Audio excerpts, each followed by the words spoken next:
Okay, next up is to create your handle, and then we're going to attach it to the side of our mug. So we've already talked about in class, gravity, centering, where should you put it, what's comfortable, all of that good stuff. So right now, I'm just going to show you how to make a handle. You're going to want to practice this several times. I would say if you make less than a dozen handles, then you're probably not going to have one that is going to work out for your mug. So just be patient. There is a learning curve to this. Don't get frustrated, take your time. It's gonna take a lot of practice. So just hang in there. You spent a lot of time working on your mug, so let's finish off strong. We're gonna actually create what we call a fake pulled handle, because it's not a true pulled handle, but we're gonna make it out of a coil. We're gonna lay it on our table. You're gonna need a tray to put water in, and then you're gonna need a sponge. So those are the supplies you'll need. So let's get going.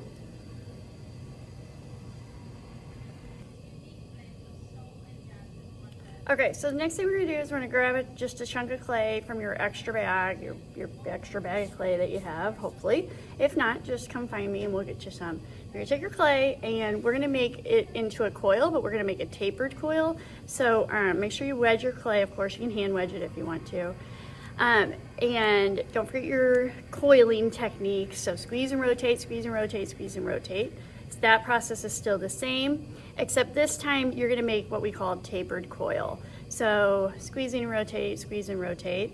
And I want you to think of like a carrot without the stem. So a tapered coil is meaning that it's gonna be thicker at one end, thinner at the other. And I know this is gonna be too much clay, but I want you to really see what I'm doing. So tear off a little bit though. Excuse me.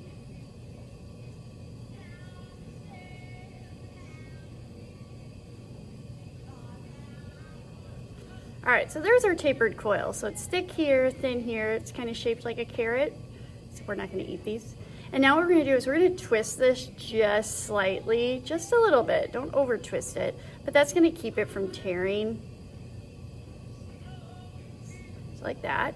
And then we're gonna go to our table. Make sure you don't have any crumbs in the way. And we're gonna roll this out. So fingertips to the heel of your hand, just like you did when you made your coil.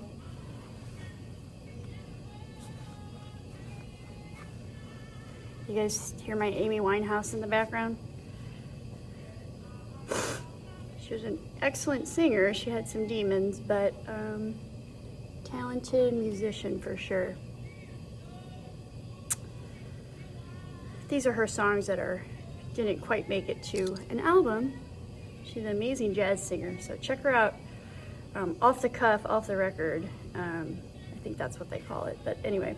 So once you get your coil made, you don't need it this long. So you only needed it to be about 4 to 5 inches. So I know this is gonna be too big, so I'm gonna go ahead and cut this down.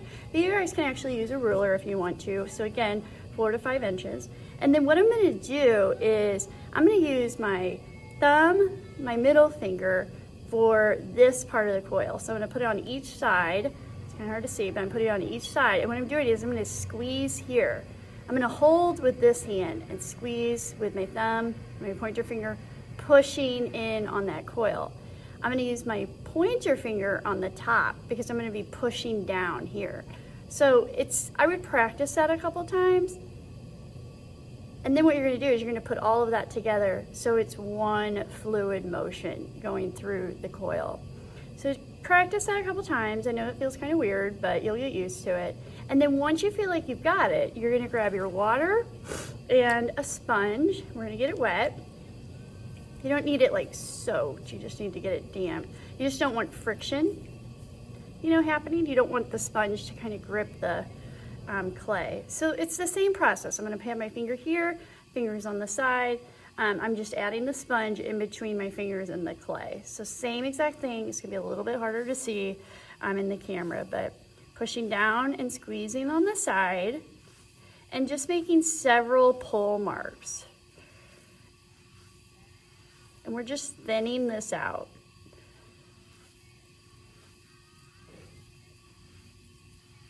And a student once told me that I did it I made like 24 pull marks, but I'm sure that kind of varies depending on how much clay you have and what kind of handle you're making. So, but if you need kind of a number, that's what they said I did.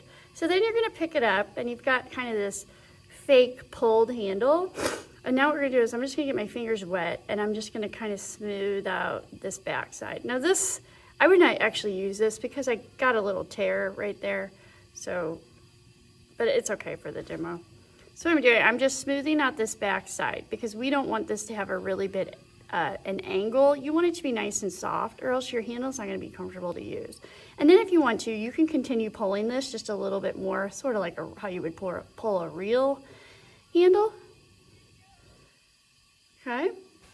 And then I'm gonna go ahead and I'm gonna cut this because I held this really tight. So don't put it down, just kind of drape it over your fingers, grab your needle tool and just cut that section off. Just go straight, we'll figure out the angle later. And then I know this handle's gonna be a little bit too long, so I'm gonna go ahead and cut it. And then on your project board, what you're gonna do is you're going to curve this. So we're just gonna put it on the tip. I'm gonna pull down with my thumb, and then I'm gonna have it right here on this back side, just like that. So when it's on your board, it should look something like that. What you don't wanna do is take this and push down on it like that, because then it's gonna cause your handle to be flat right here. And we don't want that. We wanna keep it as an arch, like this. So go ahead and practice that. Like I said, if you have less than a dozen handles and you probably didn't practice long enough and you're not gonna have a good handle to put on your mug. So be patient, take your time, I'm giving it to you, and just make some really good handles so we've got a variety to choose from.